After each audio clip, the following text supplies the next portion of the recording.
chiffre du jour. Le chiffre du jour, Emmanuel, le chiffre 2%. Oui, 2%. Les tarifs des principaux réseaux autoroutiers devraient augmenter de 2% en moyenne au 1er février 2022, après déjà 0,44% début 2021. Si on regarde par réseau, ce sera 2,19 exactement pour le réseau ASF, ce sera 2,05 pour le réseau APPR.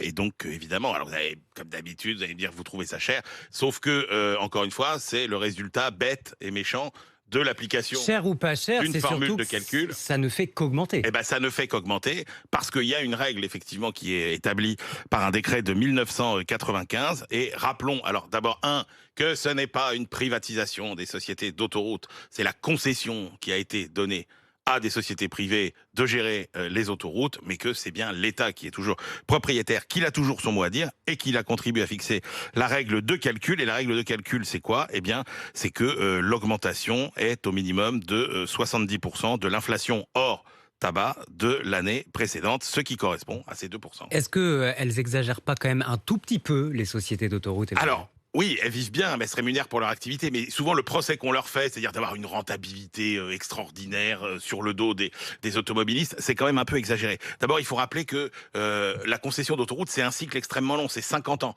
Donc pendant beaucoup d'années, vous investissez.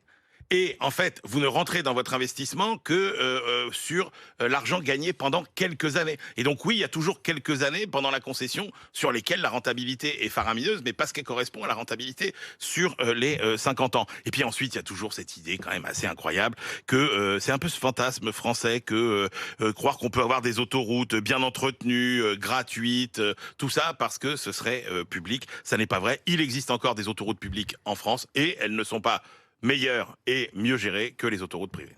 En Bretagne, Par exemple. par exemple. Et puis encore quelques petits tronçons aussi où finalement vous n'avez pas une meilleure qualité de service et vous n'avez pas des prix plus bas. Merci Emmanuel, 6h24.